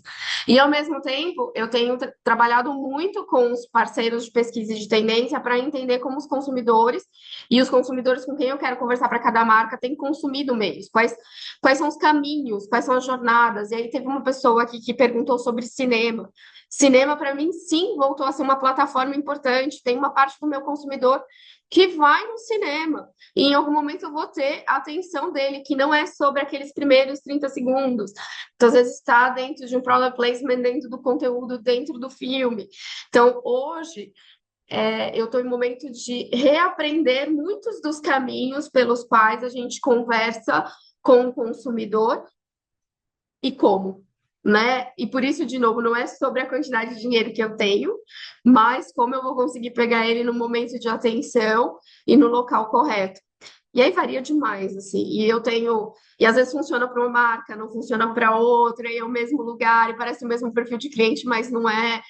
E isso vem muito em função, né, Sade, dessa mudança mesmo, né, do próprio consumidor e da quantidade de oferta. E tá tudo bem, é super divertido, eu acho isso muito legal, porque faz com que a gente pense e repense de novo cada vez que a gente faz uma coisa. O que eu fiz ontem não vai funcionar amanhã. Eu falo sempre para mim aqui, não vamos assim, não vai dar certo. Tem que pensar que não vai dar certo e o que você faria diferente, considerando que entrou de novo nos últimos 15 dias, como uma novela vertical, ou uma outra oferta do TikTok, ou uma nova ação do Google, sabe? Acho que é por aí. Sim, perfeito, Gabi. Ô, Ale, para a gente seguir já para o encerramento aqui, que por conta do tempo eu quero deixar um tempinho para perguntas ainda, eu vou fazer uma última pergunta para o Gui. Gui, vou te colocar uma enrascada aqui, em perguntas de milhões, antes da gente fazer as mensagens finais. Na curadoria da GoEd desse ano, a gente falou muito sobre automação e personalização versus conexão humana. Uma coisa não está contra a outra, obviamente, mas o que a gente quer dizer é, a partir do momento que eu tenho plataformas acessíveis para cada vez mais empresas, automatizando a experiência e personalizando em escala, a gente tem uma experiência mais plataformizada. E a gente volta, então, para um momento em que criar experiências memoráveis com a Sara, ou no carnaval, ou se conectar de forma mais cultural com as pessoas, passa a ser um diferencial e tanto num contexto da automação. Como encontrar esse equilíbrio, Gui, entre a eficiência tecnológica inevitável das plataformas e a comunicação com alma, a comunicação que reflete cultura, preservando identidade, propósito e relevância de marca? Como equilibrar? Realmente é a pergunta de milhões, porque é muito complexo, muito complexo. Mesmo aqui, vou dar o exemplo da Diageo, né? Todos os dados me dizem que eu deveria focar a grande parte do meu investimento em dar a dica do drink para a ocasião certa, dependendo do local que a pessoa está indo. Por exemplo, a plataforma do Uber funciona super bem, porque a gente consegue entender para onde que as pessoas estão indo, qual que é aquele tipo de bar e qual que seria um drink que combina com aquele tipo de bar. Isso é o que mais funciona. Se você está indo para um bloquinho, você está indo, vai com gosto, vai com Smirnoff Ice. Você está indo para um restaurante e tal, podia aparecer um Martini ou alguma outra coisa que isso eu posso construir para a categoria inteira, né? Obviamente que eu tenho uma liderança, mas isso é o que funciona mais. O exemplo da Sara, por exemplo, todos os dados me disseram eu não fazer, que eu deveria colocar o dinheiro em ampliar o drink, né? O copo, o serve, dar o appetite appeal ali. Então, eu acho que esse é o balanço mesmo da intuição. E a gente fala muito, né, de quando a gente fazia uma peça de criatividade que fazia as pessoas rirem ou chorarem, né, que eram sentimentos que a gente queria bater, ou tem que fazer rir ou tem que fazer chorar. E agora a gente foi por um caminho totalmente da lógica. A gente vive num mundo que é o mundo do meio termo e a gente precisa, né, é margin ou share, é os dois. É dado ou sensibilidade cultural, é os dois. É performance ou criatividade? É os dois. Então, essa é a pergunta de milhões, mas é muito difícil. Então, assim, eu acho que, de novo, o que a gente vai fazendo cada vez mais é garantindo um balanço mais focado no que o dado está me dizendo. Mas ao mesmo tempo eu não quero ser, eu tenho um medo enorme de ficar bege, né? O que é isso? É todo mundo da mesma cor, todo mundo do mesmo jeito, todo mundo ficar né, pasteurizado ali nesse todo. Então, Outro dia eu vi e até dentro da minha categoria é um negócio muito importante quando eu falo da celebração e no mundo que fala que a tecnologia está fazendo com que as pessoas socializam menos, né? Eu vi uma frase essa semana que é assim, cara, a vida sem celebração é uma eterna lista de to-dos. A gente está tão focado na longevidade que esse foco da longevidade faz com que te impeça de viver a vida hoje. Então, esse é um equilíbrio muito, muito complexo. Então, o que a gente não pode perder dentro das nossas empresas é gut, intuição, né? E aí, de novo, também a gente não pode negar o que o dado está te dizendo, que a produtividade, o que é eficiência, a gente precisa disso, mas é eficiência com ousadia, que é muito complexo, não tem uma receita, não tem, eu tô com a lei ali, é difícil, é um exercício diário, às vezes é botar na frente de gente e ver o que que isso desperta nas pessoas, é o melhor caminho, mas é complexo. Complexo demais. E te ouvindo aí, acho que cada vez mais claro também que nesse contexto bege de pasteurização, de experiência e personalização, a desobediência algorítmica é o que de fato talvez possa guiar a inovação ou o projeto mais relevante num contexto de territórios culturais, né? Vem exatamente de você apostar no que te diferencia do que os dados, ou todos os dados estão te sinalizando. E pelo amor de Deus, hein, gente, não estamos falando aqui que o marketing não é orientado por dados, pelo contrário, é cada Não vez é isso. mais por essa inteligência e comportamento humano. Mas estamos falando também dessa capacidade que todos nós e vocês têm aqui, como lideranças de marketing, de intuitivamente tomar algumas decisões e seguir contra o fluxo, para a gente tentar criar projetos que valorizem, que coloquem como protagonismo essa criatividade humana. Já Mas, chegando na Sadi, reta. Oi? só para complementar um pouco sobre a questão dos dados, porque eu acho que eu e o Gui a gente trouxe isso, é que assim, os dados, eles estão com histórico, né? Eles te dão uma orientação baseada num histórico. E as coisas estão mudando muito rápido. Então, por isso que você olhar para ele, ter um pouco dessa ousadia que o Gui traz, é importante, porque você tem que colocar um pouco do que você está vendo de tendência dentro da análise daquele dado para entender se ele está conseguindo computar essa tendência ou não. Né? Que eu acho que assim, você tem que olhar o dado, mas será que ele está vendo tudo o que está acontecendo? Nem sempre, né? E ousar, obviamente, com todas as medidas necessárias, porque muitas vezes o dado está olhando para o passado e o passado não estava considerando, sei lá, 30 marcas, crise, Brasil perde, Brasil ganha, né? Então, assim, tem muita variação que ela é de uma análise humana, e por isso que o humano sempre vai ser necessário. Né? Se a gente não for capaz de colocar esse estresse, esse pensamento crítico, aí acho que aí perde o sentido mesmo, né? É dado com pensamento crítico, só para complementar. É isso aí. Perfeito, Ale, perfeito, Gui. Fazer a última pergunta para a Gabi, para a gente encerrar já dentro do nosso tempo aqui. É uma pergunta que chegou da audiência, a Aba selecionou. Gabi, para a gente fechar, o consumidor é bombardeado com milhares de mensagens todos os dias. Capturar e manter a atenção, sem dúvida nenhuma, é um dos grandes desafios. As marcas competem não só entre si, mas com tudo que existe na internet. Diante desse cenário, a gente pode afirmar que o marketing eficiente é aquele que cria memórias e não o que mais aparece? Sem dúvida. Porque no fim do dia, o marketing eficiente é aquele que faz as pessoas lembrarem como elas se sentiram quando estavam vivendo aquela experiência, né? E acho que o carnaval foi uma grande prova disso, né? A gente viu muitas marcas, assim, era uma vitrine de marcas, e de fato, acho que quem se acaba se destacando ali é quem consegue promover uma memória, uma experiência, uma conexão quase que orgânica ali de se inserir naquele momento contextualizado ali com o consumidor e não só que estava presente e apareceu, porque essas marcas sumiram no fim do dia. Quem só apareceu sumiu, mas as marcas que conseguiram trazer uma memória, uma experiência, com certeza se destacaram. Legal. Pessoal, que papo rico. Eu só tenho a agradecer demais a Gabi, mais uma vez, já minha parceira de painel. Obrigado, Gabi, bom te rever. Obrigada a você. Gui, meu amigo, obrigado demais pela sua participação e por dividir com a gente seus insights. Ale, obrigado também pela sua transparência, pela sua sinceridade nas respostas, é isso que a gente espera. E quero agradecer principalmente a vocês que nos acompanharam aqui ao longo dessa manhã, desde o início, na apresentação da curadoria e também ao longo desse painel. O conteúdo está disponível no reporte. Quem não conseguiu fazer e acessar o QR Code, a aba vai disponibilizar esse material, está disponível no site da GoEd também.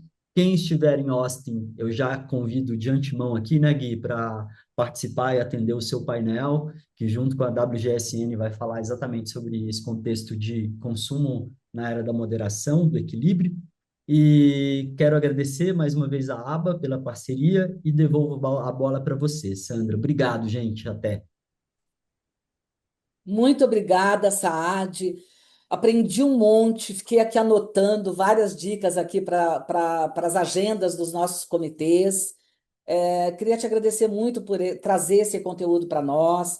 Um agradecimento especial também aos nossos painelistas que emprestaram, né, seu precioso tempo para estar conosco aqui nessa manhã, falando sobre o desafio do marketing contemporâneo e o futuro das marcas.